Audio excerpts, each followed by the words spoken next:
Good afternoon, ladies and gentlemen, and welcome to another program in your Distinguished Speakers Series, a second debate in our pre-election program. The subject of today's debate is the college generation, right or left. And the speakers are Dr. Urban Whittaker and Mr. Fulton Lewis III. Dr. Whittaker, who will speak first, is a professor of international relations at San Francisco State College, a Ford Foundation and Rockefeller Fellow, a UN correspondent for the Pacifica radio stations, and a contributor to The Nation and other leading liberal journals. And Mr. Lewis is currently traveling with Vice Presidential candidate William Miller for the Republican Party. He's formerly Research Director for the House Un-American Activities Committee, National Field Director for the Young Americans for Freedom, and he is a contributor to conservative journals such as National Review and Human Events. And so, as we turn to the second debate, the first speaker on the subject, campus generation, left or right, is Dr. Urban Whittaker. Dr. Whittaker.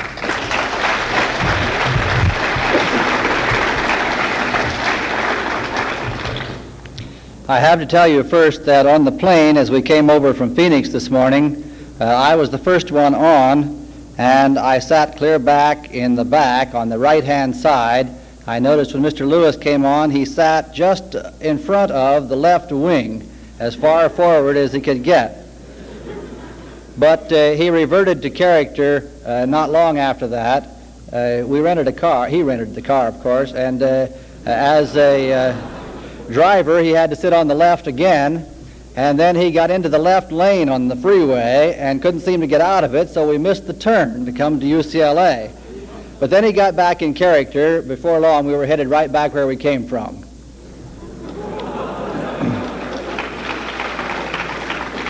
However, when we came to Wilshire Boulevard again, we started the debate. He said, "We must turn right. UCLA is far out." And I said we must turn left because I know where UCLA stands. We have two questions: student generation, left or right? And the two questions really are, is it to the left or right? And should it be to the left or right?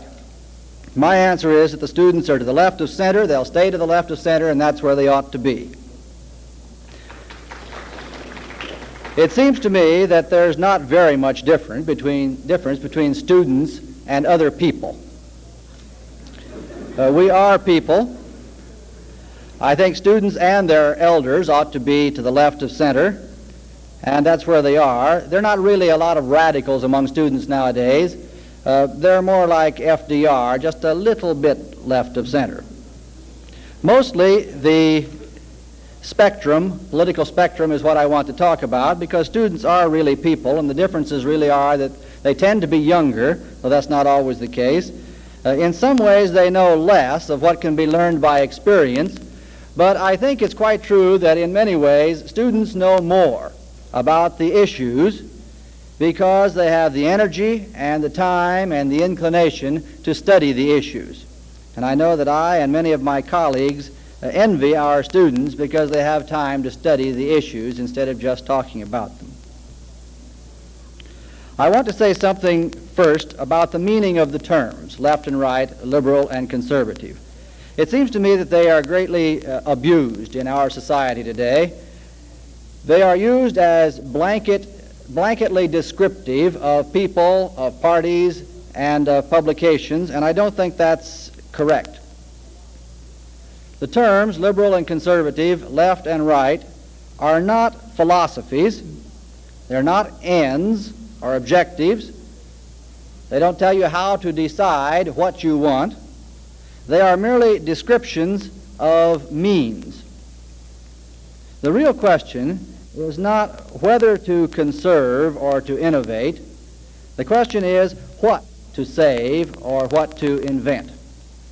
And when you get behind that question even, the basic question is whom to help. The great watershed of values to which we must come when we get behind the surface issue, liberal versus conservative, is the question of values. For whose interest do you work? whose interest interests you. Now, I want to make, at the risk of oversimplifying, but I think with the advantage of getting at a basic truth, I want to make a distinction between those who end up liberals and those who end up conservatives by going back to where each of them starts from. Those who are most often described as liberals are, in fact, humanitarians. Their basic interest is humankind. They are liberals because they are humanitarians and not vice versa. And although I will make some qualifications to that statement and this one, I think it is basically true of those who end up conservatives that they begin by being egocentric. Egocentrism is the choice of values, and conservatism is the way to implement that choice of values.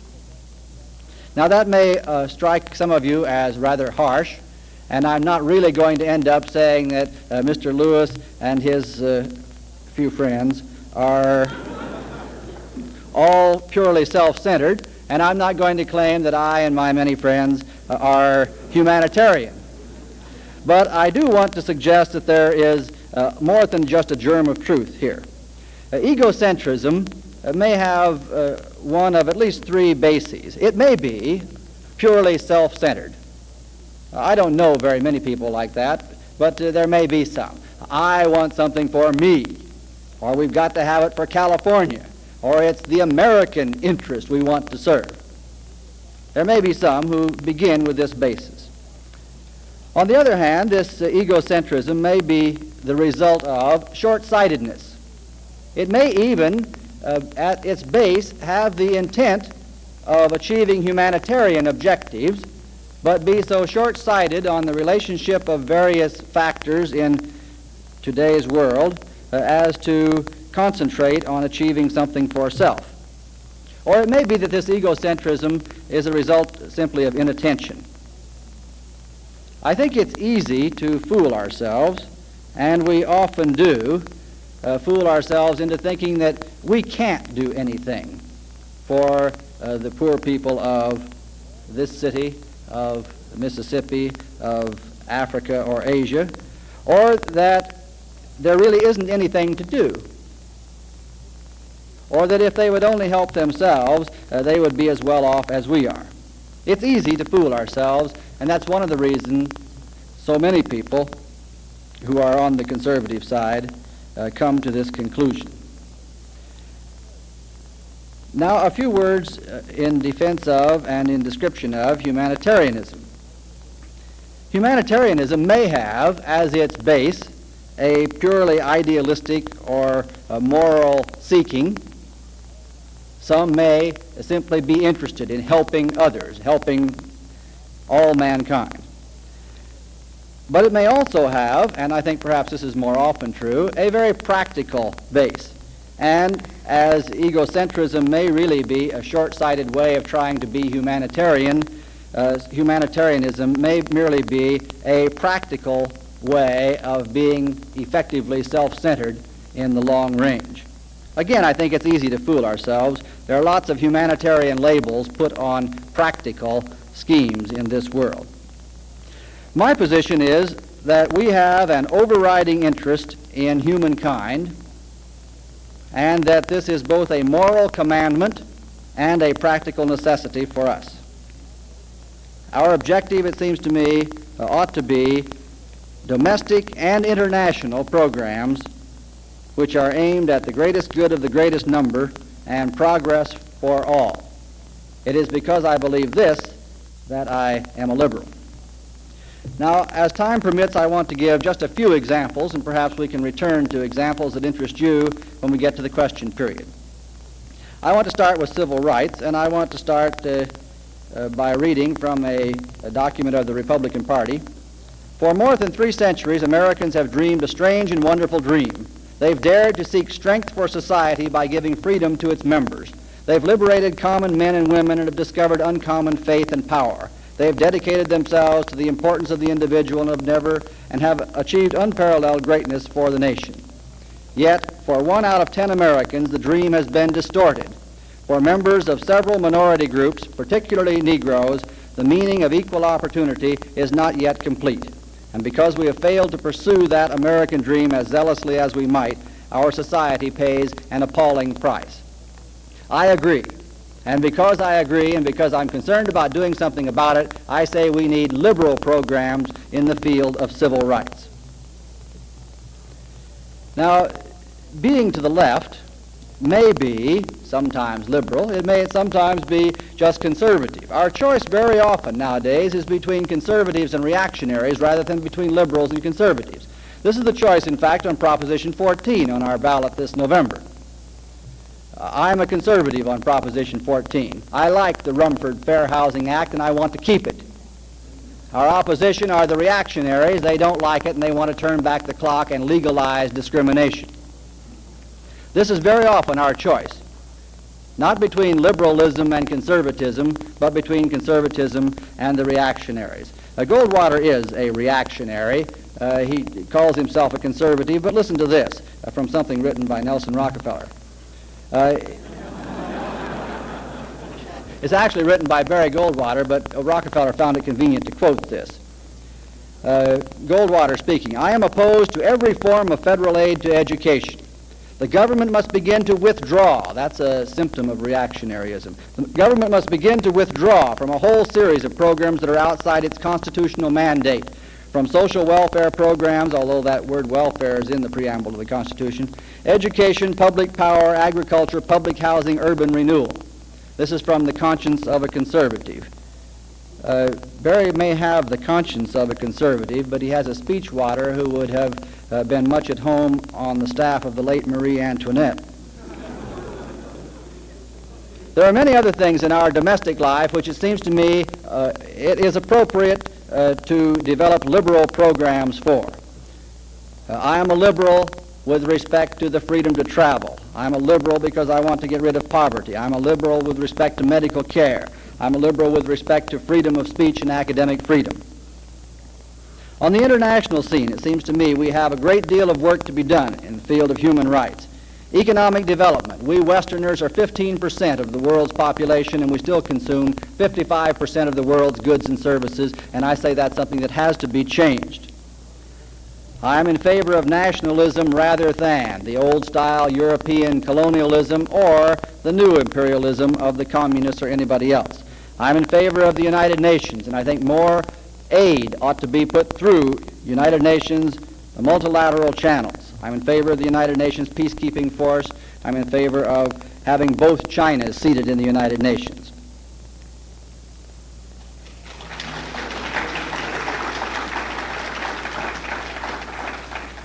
In conclusion, I want to say that students are to the left, and I have a clipping here which shows that in the age group 21 to 29, which I suppose is where we find many students, 74% choose Johnson, 26% choose Goldwater, and I suppose that's clearly a left and a right choice. Students are, and so are their elders. I just came from Phoenix and got a paper there, 20,000 hail LBJ. He had a crowd of 10,000 at the airport, same airport where Goldwater got 3,000 when he returned from accepting the nomination, and that's about the right score, I think, 10 and 3. And I insist that students ought to be to the left of center. I think the true spirit of Americanism is neither liberalism nor conservatism, but it's an interest in the welfare of mankind. As long as there's one man, one woman, or one child in this world of whatever color, race, nationality, creed, or religion who doesn't enjoy all the benefits to which his honest efforts entitle him, then I say that the true progressive spirit of our forefathers challenges us to develop liberal programs of change toward a better world. We live in a liberal time. The spirit of this age impels us to a creative interest in the happiness of all mankind. Let us be alert to conserve the sound bases of our own society. Let's be dedicated to preserving our hard-won freedoms of speech, press, religion. But let us not, either through neglect or misunderstanding or because we don't care enough, let us not try to lock into place the poverty which plagues hundreds of millions of our fellow human beings. And let us not rest until we've completely eliminated discrimination here in Mississippi, in South Africa, in Angola, in the communist areas, everywhere in the world that it denies his rights to any human being. And let us spare no effort to give our fullest assistance to those who have been struggling, as we have done in the past, to develop to the fullest their human and material resources.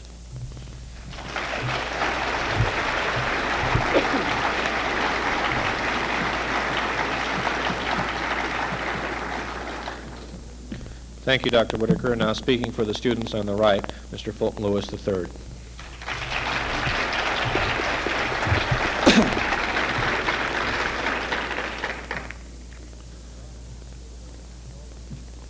It is my contention that the predominant growth in student sympathy today, student political sympathy, is leaning toward the conservative movement, and that the conservative movement holds the hope and will hold the majority, I believe, of students in the coming generation. I say that not because, as Dr. Whittaker says, he wishes this is true, but I say it because statistically you can see that it's true. I would remind you of some statistics which I think are pretty significant in this issue of which way are the students tending to go. In 1960, there were 183,000 young Republicans in the United States. This year, there are 415,000. That has been a growth of more than twice in size, more than doubling in just 4 years. Both, I would remind you, election years. During this same period, the National Young Democrats, which pretty well represents the liberal point of view, has, by its own admission, lost 70,000 members. And for the first time in the history of both groups, last spring, the national membership of the Young Republicans for the first time exceeded the national membership of the Young Democrats, that in a country which has almost 2-to-1 adult membership, senior membership in the Democrat Party. I think we can see it in other ways. I, of course, have been active and familiar with the activities of a group known as Young Americans for Freedom, just 4 years old. We are making plans in Washington now to accommodate next January what we anticipate will be a national membership in the area of 95 to 100,000 across the nation. Now, our corresponding group on the left, I imagine, would be the Campus ADA. They boast a national membership of 1,500. The ISI, which is more or less a conservative study group, boasts a national membership of 60,000. This organization is only 12 years old. An organization of similar age, I would imagine, and a similar position on the left would be the Young People's Socialist League. It boasts a national membership of 3,500. Or maybe YSA, the Young Socialist Alliance, which has a national membership of between 800 and 850. I don't think that these liberal groups are significant movements. I don't think that certainly I share the concern with the leadership of the Young Democrats nationally over their decline in membership, but I think that this is indicative of what the future holds with respect to the campus generation and to the future leaders of this country. Why is this? I don't think it's because students are anti-humanitarian. I don't think it's because students are egocentric, but I believe it's because students are concerned about their future and about the future of their nation. In the next 2 years, showing you how fast we are progressing as a nation, in the next 2 years it is estimated that the amount of information that will be disseminated through our educational procedures here at home in just 2 years will equal the total amount of information that has been disseminated to all previous generations. This, I think, is a great step forward. But what does the student, what is the young person who is today benefiting from this improvement in education, from this improvement insofar as the knowledge that he is obtaining, what does he see as his own future?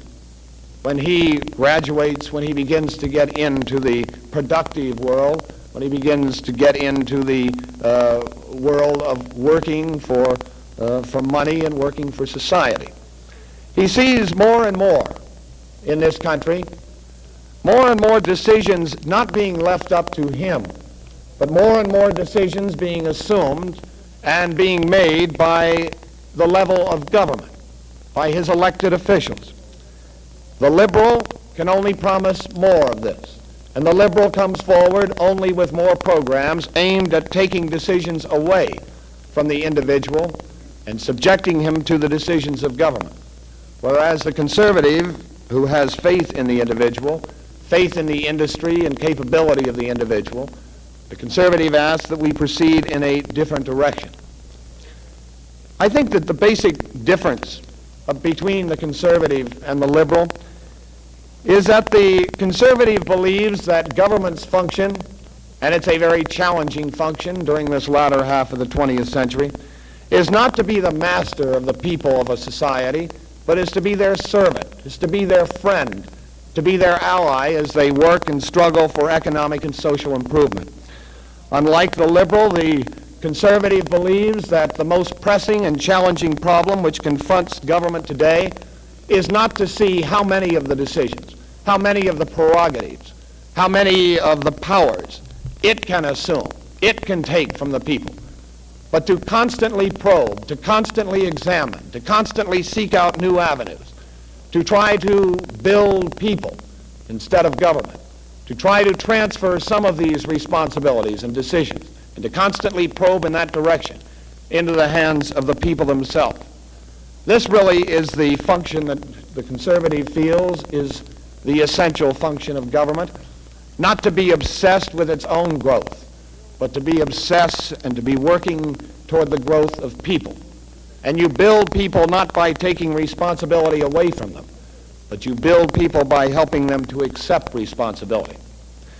I say these things not because the conservative is against government. I say that the conservative, however, is aware of some basic truths about government and its relationship with the individual, which I don't believe the liberal is aware of. The conservative realizes, for example, that no government can ever give you anything which it has not first taken away from you. The conservative realizes that any government which gets so big that it can give you anything you want and everything you want has also gotten so big that it can take away from you everything you've got. The conservative realizes that when any man has to become dependent upon the generosity of government for his shelter, for his wages, for his medical care, for his culture, that man is just as much a pawn and just as enslaved as he would be were he to have to depend upon some other man for these essentials of life. And finally,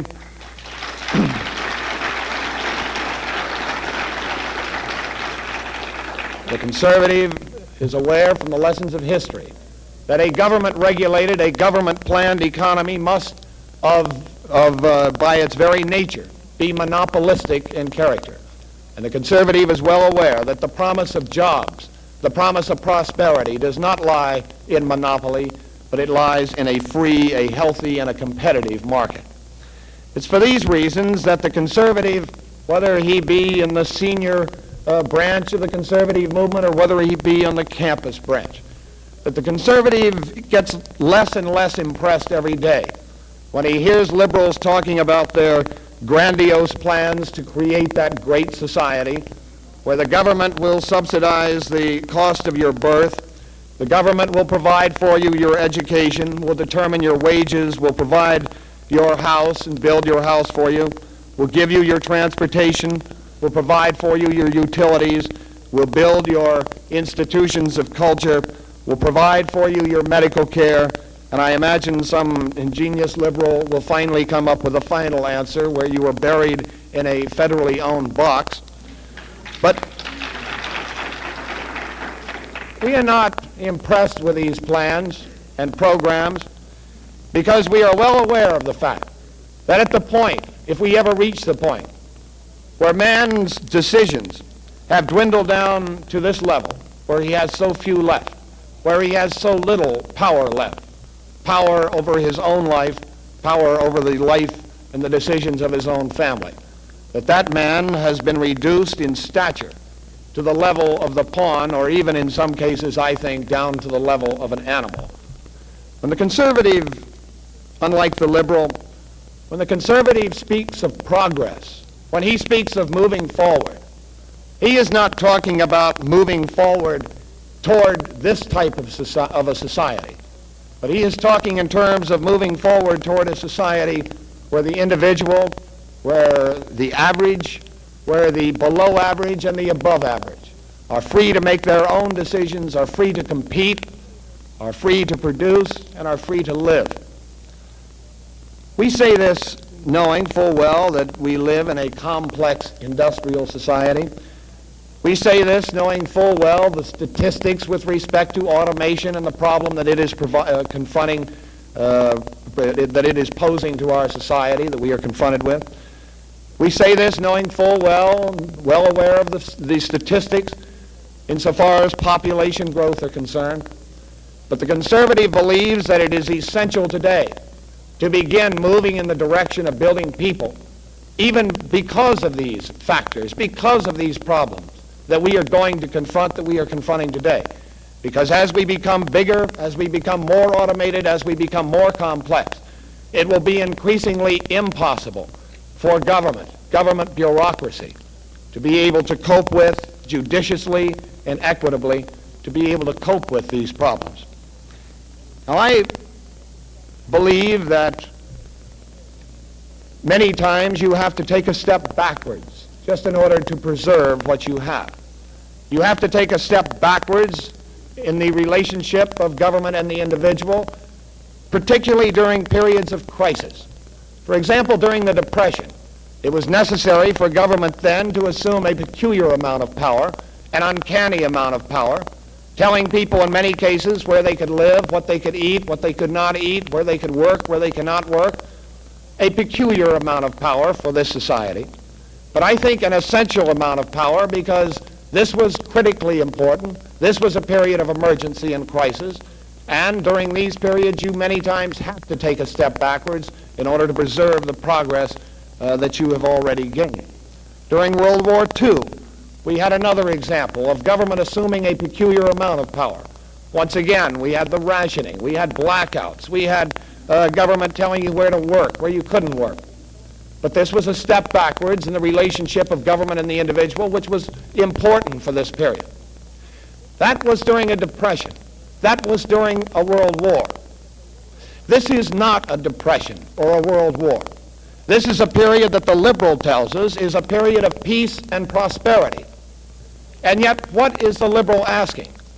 Every single liberal program, and I would challenge you to think of the exception, every single liberal solution to every single problem you can think of, including some that they invent, is not building people, is not finding this answer even through the local government or state government, but with a typical knee-jerk response. The liberal is finding every solution at the federal level. This is not progress. This is not moving ahead in the relationship of government and the individual. The conservative feels that this is a time, a great opportunity for this country, that what we should do is to unleash the young generation and to let that young generation produce the jobs, produce the prosperity which we know in a competitive market it can do, not to let the young generation progress at a government-prescribed rate.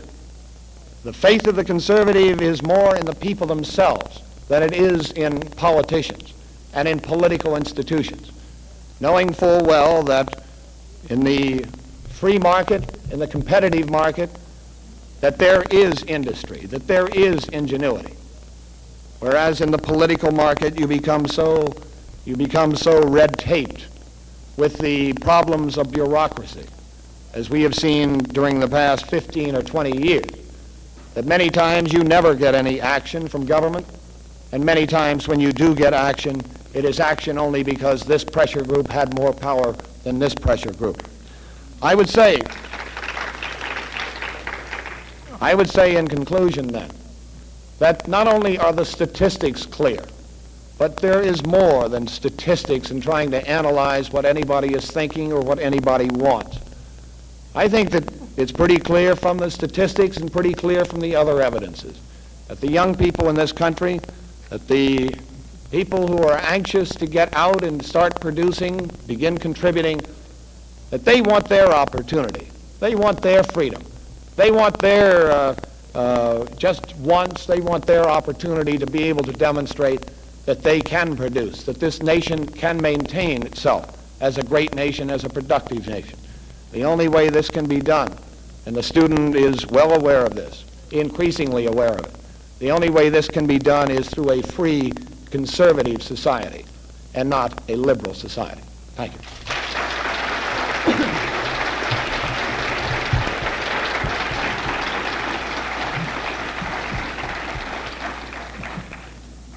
Thank you, Mr. Lewis. And now for a rebuttal, again, Dr. Whittaker.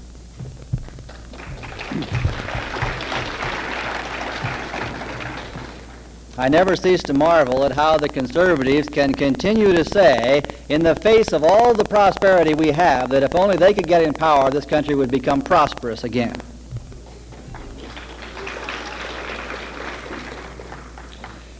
And Mr. Lewis said two things. One, he was counting young Republicans, and apparently nobody had counted them before, so they got up to 415,000 now, which is not likely to cause any great worry in the Johnson-Humphrey camp. He wonders where the young Democrats have gone, and I can give him an answer. Many young Democrats have gone into civil rights work.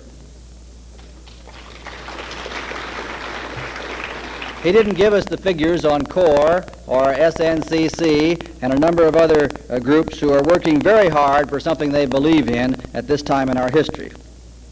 I think there is a great deal more activity now among the young conservatives, and I don't think it's appropriate to suggest that young conservatives and young Republicans are the same.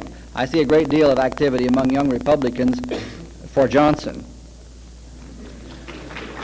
One of the reasons there's so much activity among young Republicans now is that they've been organized. And you can count the numbers higher because they are more organized. But I deny, and I think the answer will come on November 3rd, that there is any substantial, any increase at all in the numbers of young conservatives. In fact, the Gallup poll, which was really only 2 points off in the Truman-Dewey business, the Gallup poll now shows by 6%, more young people in their early 20s on the liberal side than at any other time in our history. Now, the other thing which Mr. Lewis said had to do with one of the phoniest issues in public life in the United States today, and that is the role of, the size of, the level of government. What do they think government is anyway? Is it a thing, a something that comes from the outside and takes something away from us and gives something back to us? Where is it? What is it doing? If you answer questions about government, you find out that government is people. And the essential question is, how are what people governing? Whose interests do they have at heart? I don't know any of these liberals to which Mr. Lewis points a trembling finger, who are running around saying we must have more government at higher levels. I don't know any liberal who is dedicated to having government at a higher level. I know many liberals who get concerned about an issue and ask the question, what can we do on this issue? And find the answer, we can most effectively handle this issue at the federal level. I think that's true about many things, including the building of interstate highways, including medical care for the aged, including civil rights. The real issue isn't what level of government, it's whether to do something and what to do. We see this phony issue brought up with respect to civil rights. We hear conservatives, really reactionaries, saying that they are in favor of states' rights. Well, I don't have faith in what the white people who presently govern Mississippi are doing or would do if left to their own devices about civil rights.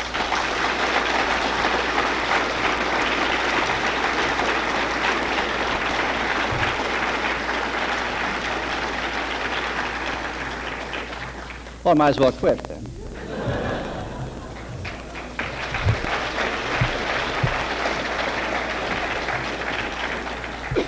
And now for a rebuttal from Mr. Lewis.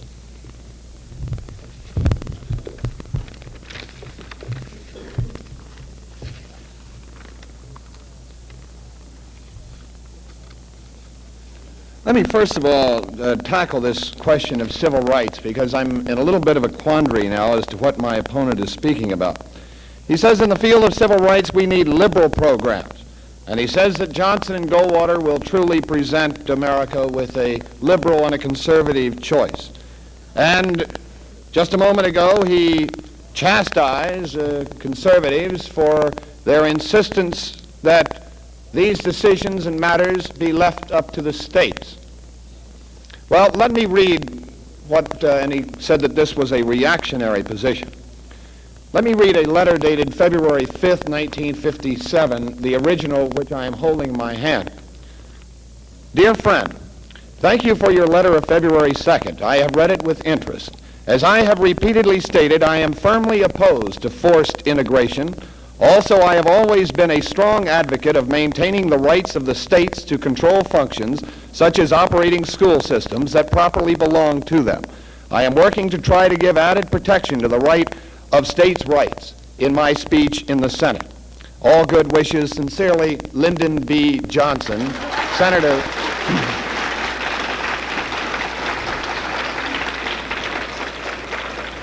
I think in this political election year, the liberal is one of the worst hypocrites I have ever seen in my life.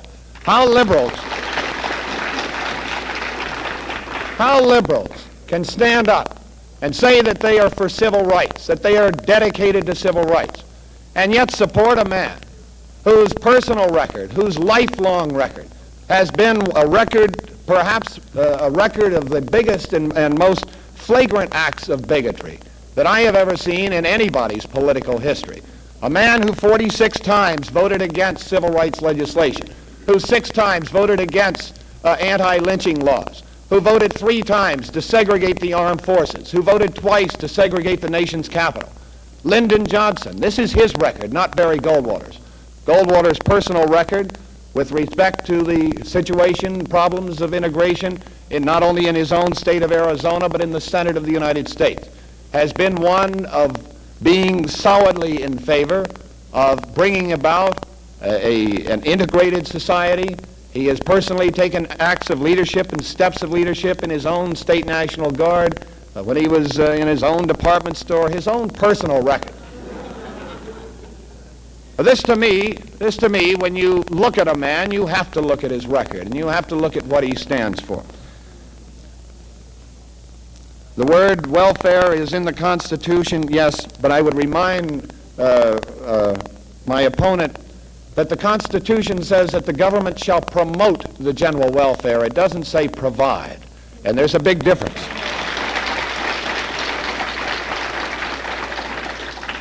Conservatives believe in having government promote the general welfare. Conservatives agree that it is a function of government to help put a floor under disaster for our citizenry.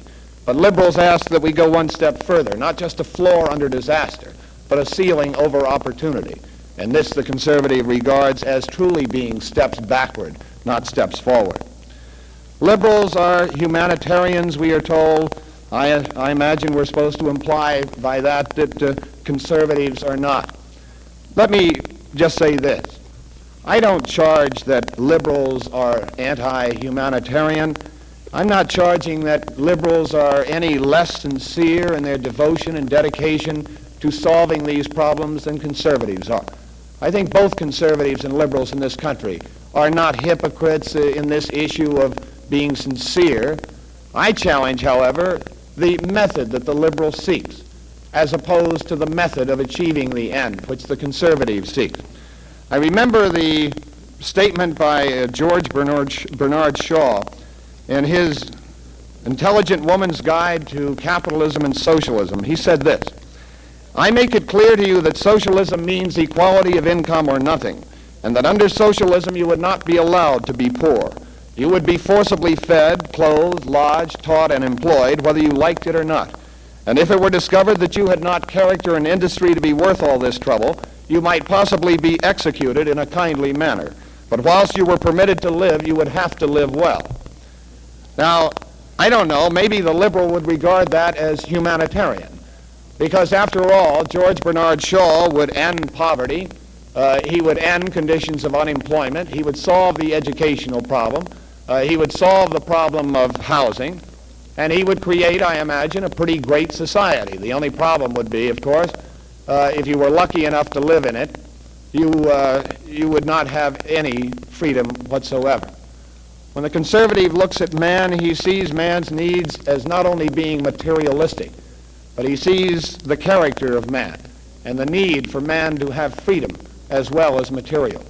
And the conservative is a great believer that through man himself can we improve man's material situation, and also we believe that we not only, as we move into a more complex society, we not only can move in with the freedoms that we have today, but that we actually can expand freedom and not reduce it.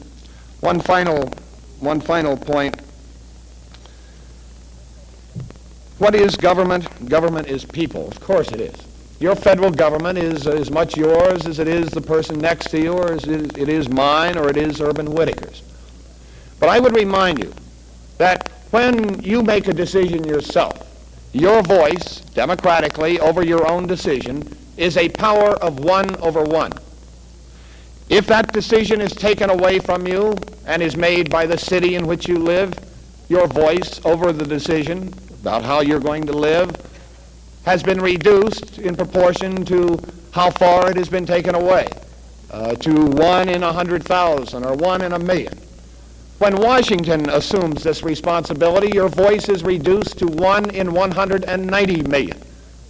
The conservative believes that what we should do and the direction that we should be moving in is try, in as many cases as possible, as many cases as we can safely and responsibly transfer these powers there, these decisions there. Try to find a 1 over 1 solution to as many problems as we can possibly find a solution or leave the power in the person's hands himself. And that the flow of power should be in that direction. This is where we should be striving to put power. This is where the flow of power should be heading, not in the direction that the liberal seeks. I would say again that statistically, I don't believe my opponent has answered the facts. The facts as represented in membership, the facts as represented in activity of the left and the right at the campus level. And I particularly don't believe that throughout the issue of civil rights, as we have talked about, throughout the issues the other issues that we have talked about in this debate, I don't believe that the student can see much future, and I don't believe that the young person has much hope in a liberal society. This is why I believe, and I am convinced, that the future of this country and the future of your country and your society will be a conservative future, a future of the people. Thank you.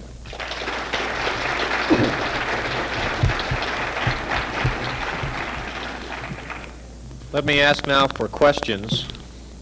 And let me ask for questions on the issues of liberalism and conservatism, which I will direct to both speakers.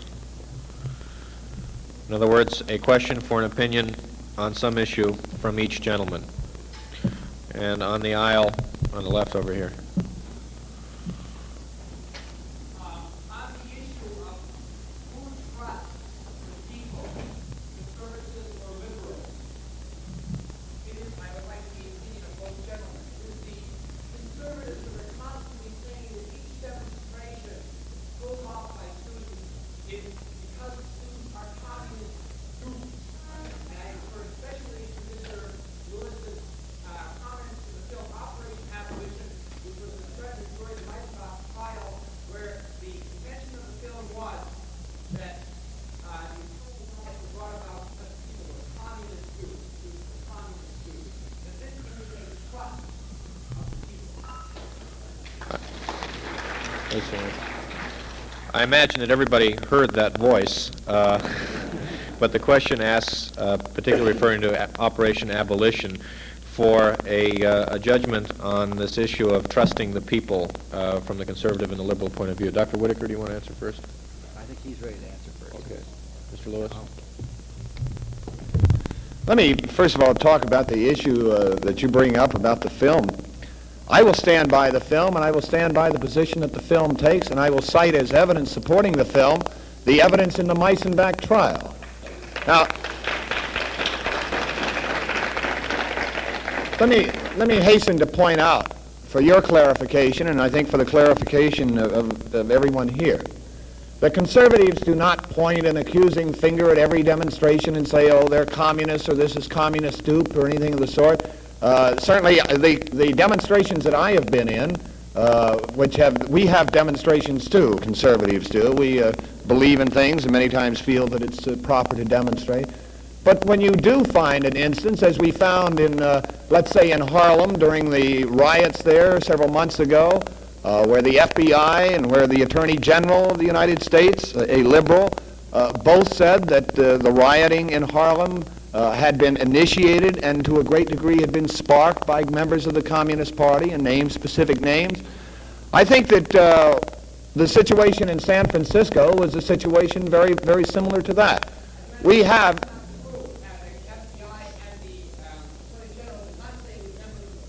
they pointed out Jesse Gray, and they pointed out William Epton, and they pointed out other persons. It's true that Epton has been expelled from the Communist Party because of his left-wing leanings,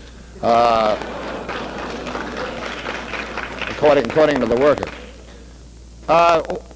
Insofar as trusting the people, conservatives, I believe, do have trust in the people. And statements such as this do not negate, or accusations such as were made in the film Operation Abolition do not negate this. Every conservative program, and here we're talking about economic and social programs, is based on trust in the people, trust in their industry, trust in their ingenuity, trust in their initiative. Now contrast that with this statement by one of the leading liberal authorities, kind of the god, the intellectual god of the liberal movement in this country, John Kenneth Galbraith. And listen to this statement. The average individual citizen in our American society is too stupid and incompetent to be trusted to make his own decisions wisely and to spend his own money wisely and effectively. Therefore, if our society is to progress and if our economy is to move forward, it is for government, with its access to the intellectuals and the trained experts, to assume the task of making the important socio-economic decisions. Now, I call that lack of trust. I call that lack of faith in the ability of the people. I call that the worst form of elitism I have ever heard. And I would remind Galbraith and I would remind you that that is precisely what our forefathers came to this country to escape, not to create.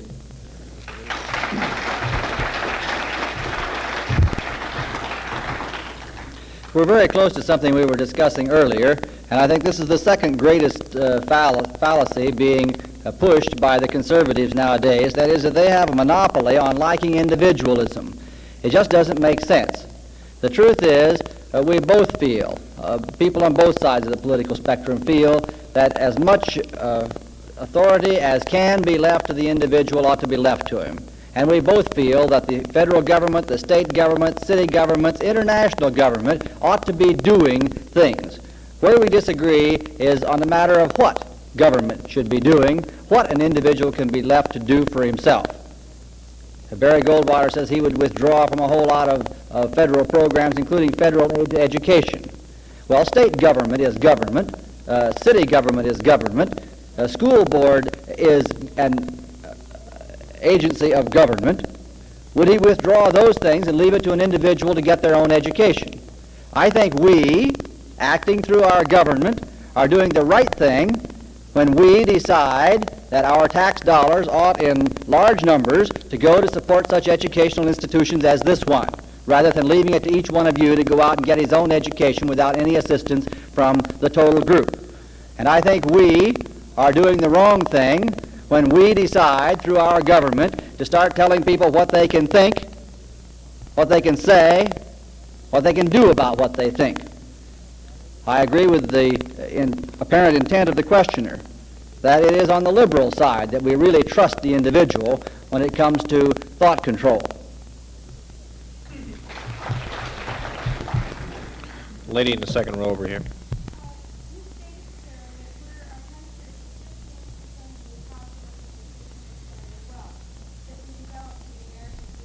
Excuse me, is this directed to both gentlemen?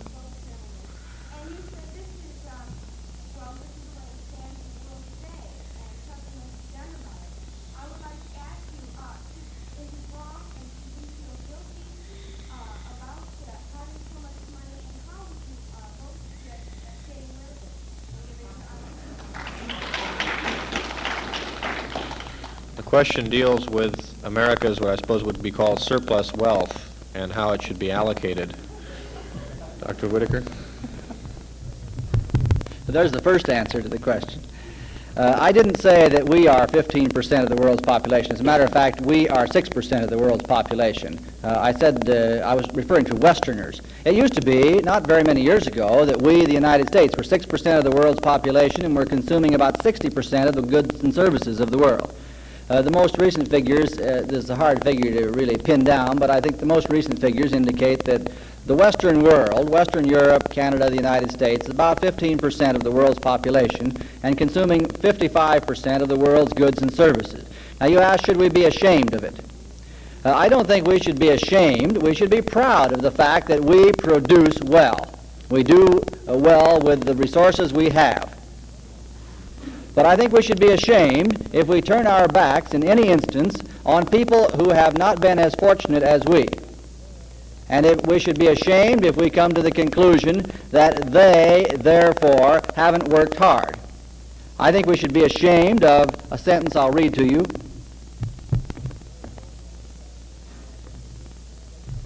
From Barry Goldwater. This is his statement as to what he would do about Africa, where they don't consume very much of the world's wealth. Perhaps the answer is an interim African protectorate administered by an association of Western nations. We would hold on to Africa, in part because Western survival there is essential to victory over communism, but no less because we know that the privilege of being born in the West carries with it the responsibility of extending our good fortune to others. We are the bearers of Western civilization, the most noble product of the heart and mind of men. This, I think, is from the annals of imperialism and reflects a kind of thinking that I think ought to be laid away and soon will be.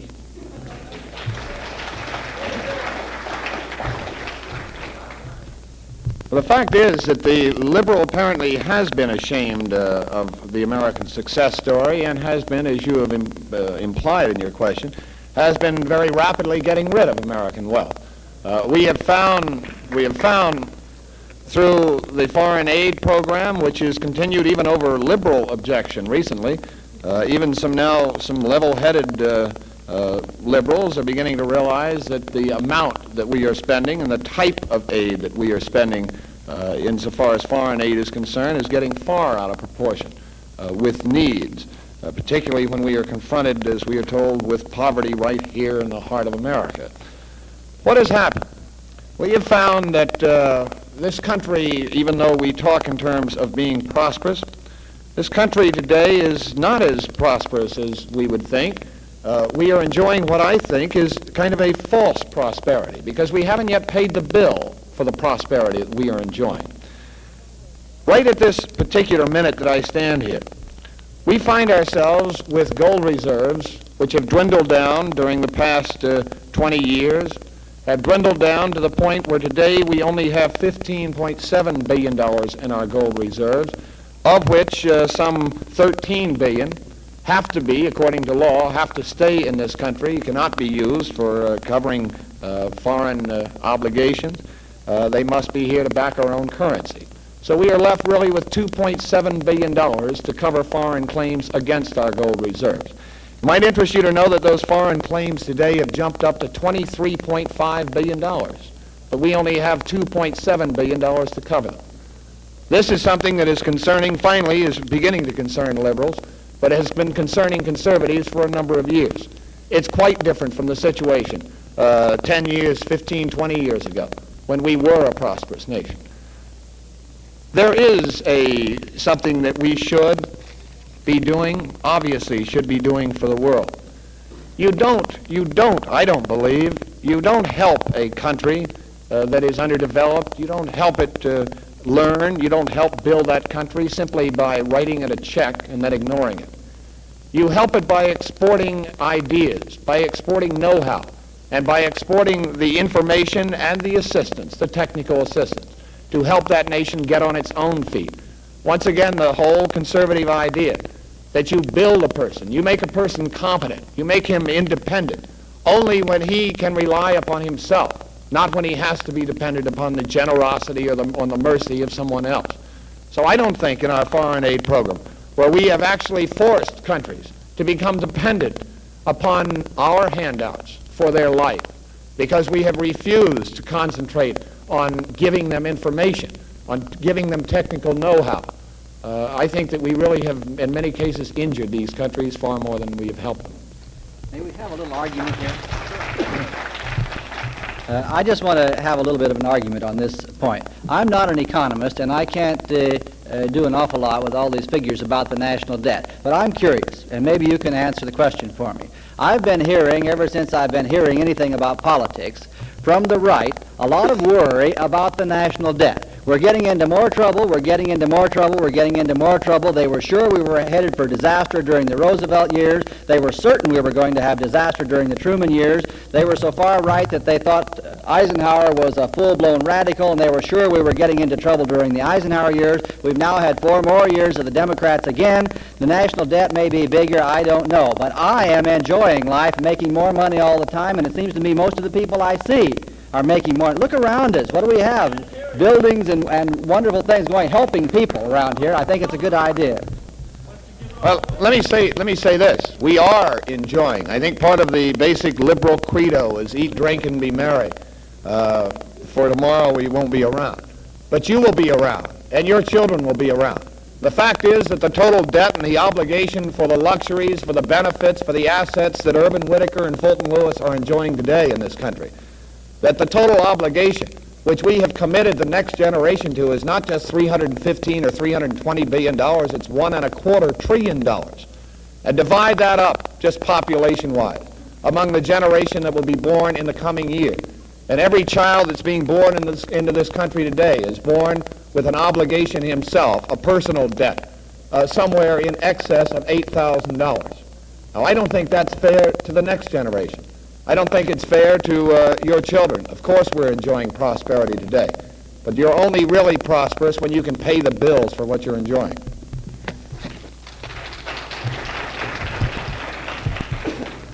Question from the lady in tan in the center here.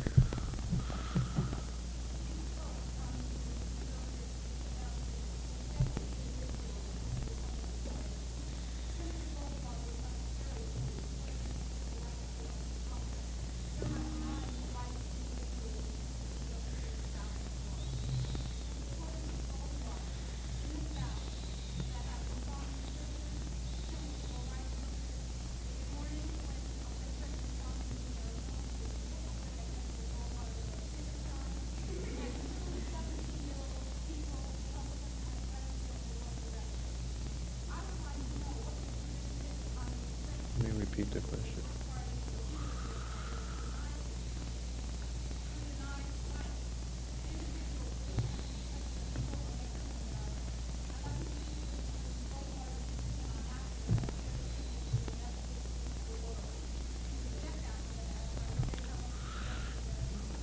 The question challenges the GOP and the conservative position on the rights of the individual. Mr. Lewis.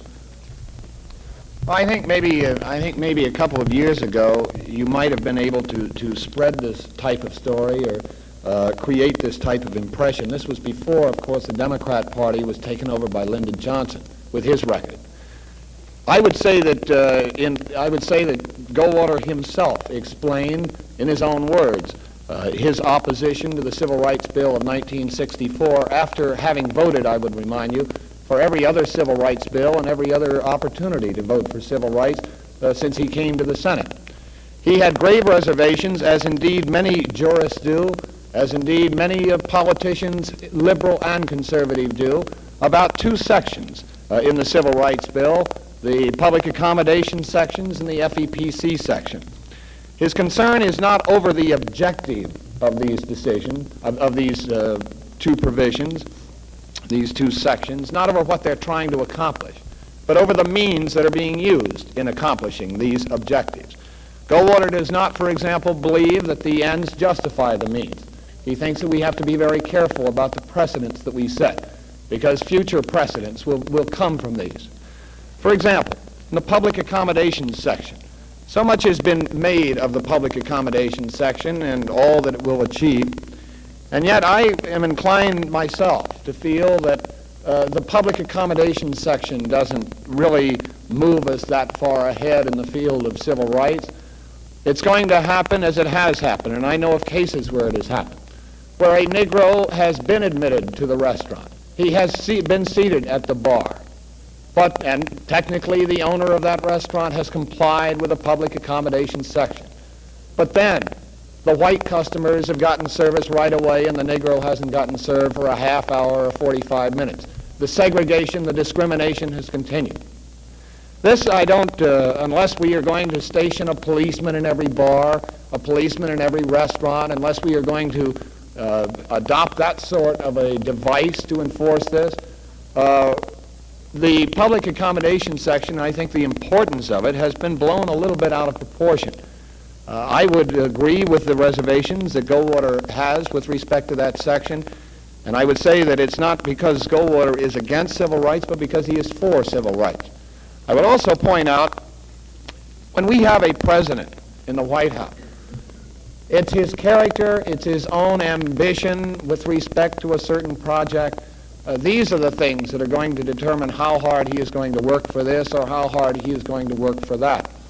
I cite Goldwater's personal record, his own life history on the area of civil rights, and I think it's pretty darn obvious from that this man is not certainly a bigot, this man holds no prejudice himself, and this man has been very active, including having been on the state board of the NAACP in Arizona, has been very active in assisting and working not only for Negro human rights and civil rights, but Mexican civil rights, Indian civil rights, and the civil rights of all minorities.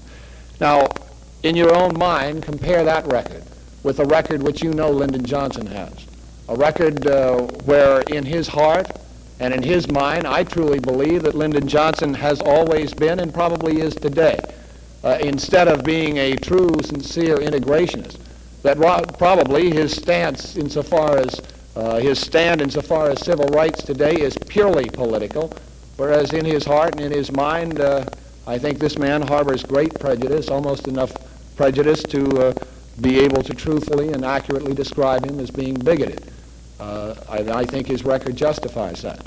So in comparing the records of the two men, I would say really that the best hope for the Negro and the best hope for this country insofar as the field of civil rights is concerned is the hope of the record.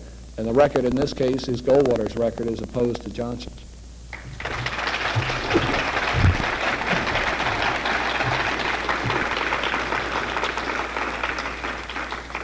What has Lyndon Johnson done about civil rights? He's gotten through the Senate the only two civil rights bill in the modern history of that body. And I think those two civil rights bills have done a great deal to give many people in this country who did not previously have such opportunities the kind of dignified treatment which any human being deserves. We lose some freedoms every time we legislate anything, and I underline the we in all of those sentences. But what is lost in civil rights legislation by some people is the freedom to discriminate. And we aren't giving any particular advantage to any minority group. They're only getting, finally, the same legal right that everybody else has and everybody deserves. We hear this argument a great deal with respect to the Rumford Fair Housing Act, which is working well in this state now. An argument made by those who want to repeal that act and put into the Constitution of this state. They say they don't like government activity, but now they want to go to the ultimate in legislation to put into the Constitution of the state of California a prohibition against fair housing legislation. Well, I say every time we legislate, yes, we lose freedom. And what we've got to do is to decide which freedoms which of us will give up and which freedoms which of us will have maximized. I say the freedom to discriminate can go.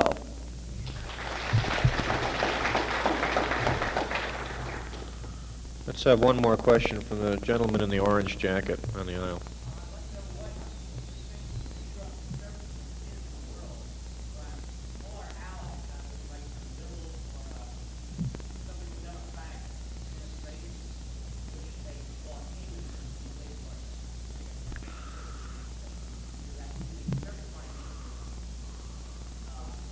Yeah. The question asks an opinion on what sort of chance or what sort of situation a conservative American society would find itself in a world where its allies would be predominantly social democratic in character, characterized by the British Labour Party. Well, maybe this is an isolationist point of view, but I really don't think that we should let foreign countries decide the outcome of our elections in this country.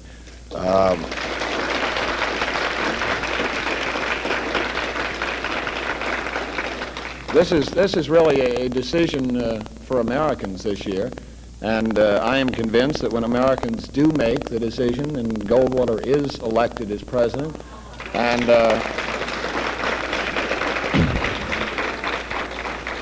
beginning next January 20th, when Goldwater begins winning back the prestige which this country has lost so terribly during the past 3.5 years. And I believe that we will find that no longer will the cause of freedom and the cause of democracy be scorned, be laughed at throughout the world as it is being laughed at today, but that it will begin to be respected. I think that the record speaks pretty clearly for itself. It seems to me that the Republican Party always has to come around, always has to make itself known and then is elected. During the middle of crises that the Democrats get us involved in but don't know how to get us out of. I remember, for example, 1952, the Korean War. It took the Republican Party to get us out of that mess, and during the 8 years of the Eisenhower administration, there was not one American boy shot at anywhere in the world. But what has happened during the past 3.5 years? Obviously, this entire world peace situation has disintegrated. We have, of course, the obvious in Laos. We have the obvious in South Vietnam. We have lost West New Guinea to the dictatorship of Sukarno's Indonesia, and we're in the process today of losing Malaysia. We have seen retreats. We lost what? I didn't hear. This is true. This is true. Hold on one second. We failed under this administration to correct a mistake that was made during the Eisenhower years when this administration refused to commit sufficient American power along with American prestige in the Bay of Pigs in 1961. I think that we can do far better in the field of foreign affairs, and I think one of the reasons that we are being laughed at is because we have not got a strong foreign policy. We have not been taking a firm attitude toward dictatorships in the world.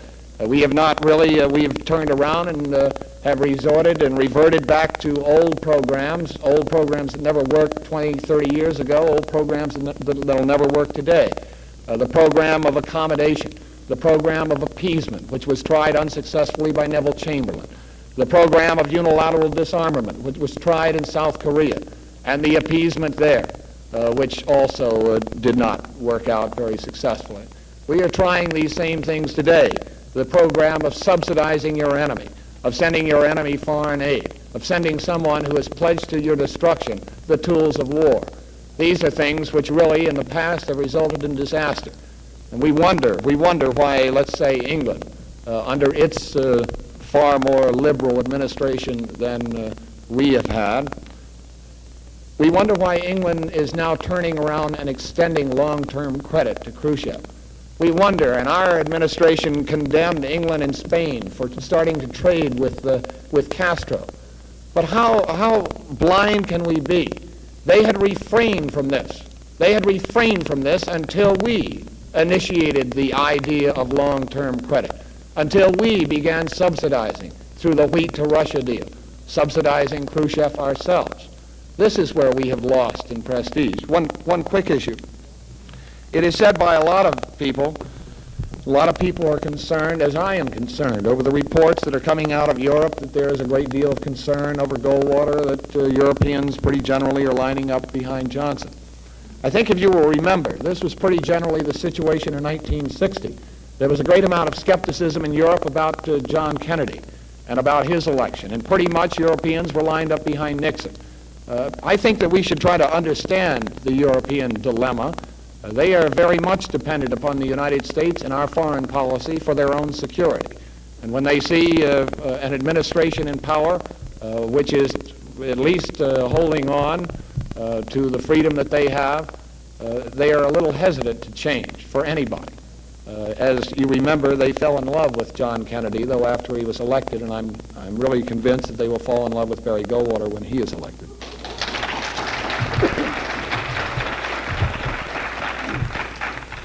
In conclusion, I just want to make 4 quick points in response. First, about Cuba. I'm reading from the Arizona Republic from Phoenix, Arizona, which I picked up this morning and will discard later today. Secretary of State Dean Rusk, replying to Republican vice presidential candidate William Miller's charge that the administration is pursuing a policy of accommodation with the Castro regime, said the administration was not responsible for the communization of Cuba. Mr. Rusk is right in every respect. This is the Phoenix paper speaking. It was the Eisenhower administration that was in power when Castro came down out of Oriente province with his handful of bedraggled followers and overthrew the Batista dictatorship.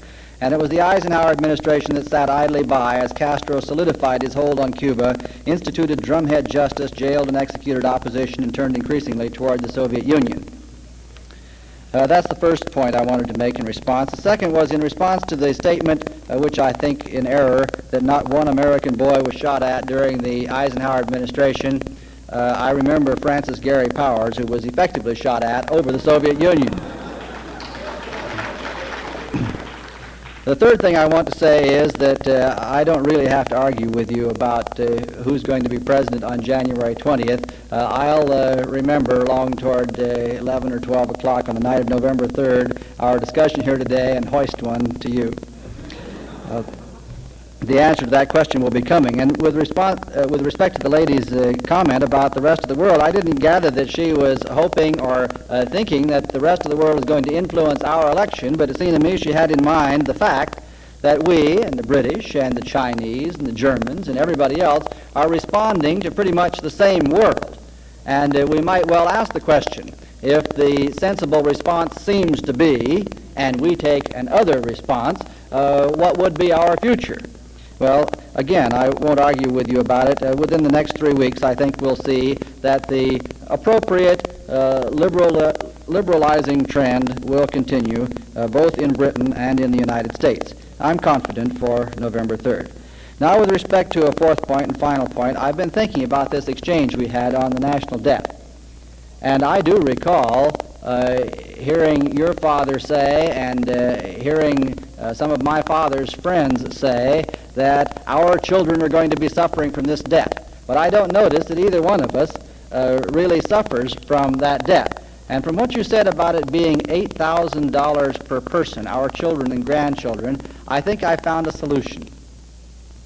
More people, so get to work at that. Just a quick comment on this business about Cuba.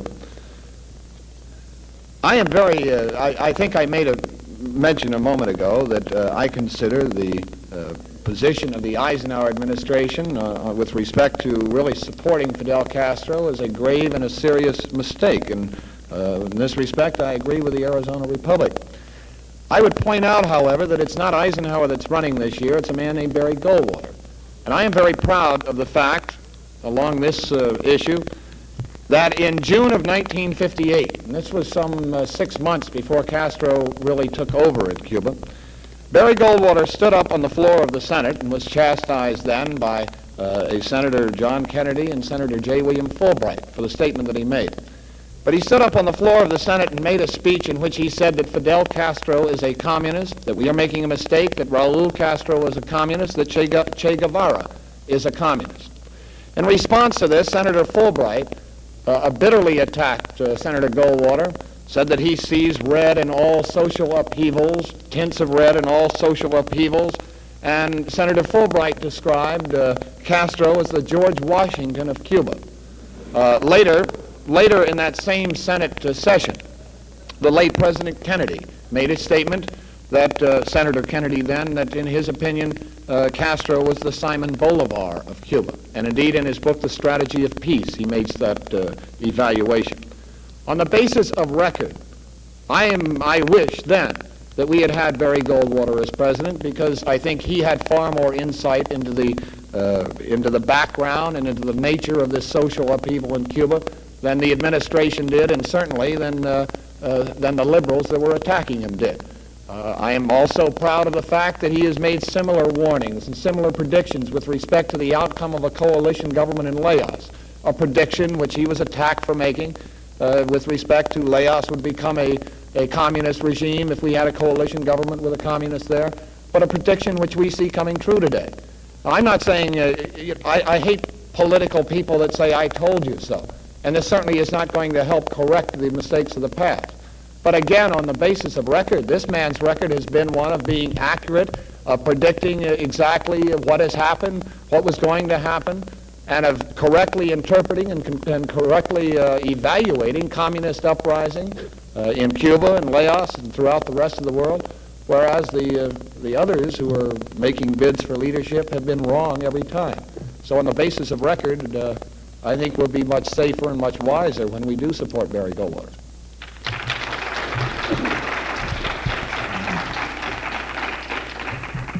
I want to thank both Dr. Urban Whittaker and Mr. Fulton Lewis III for debating for us today, and invite you all to come back here day after tomorrow at noon to hear Margaret Webster in a Shakespeare anthology. Thank you.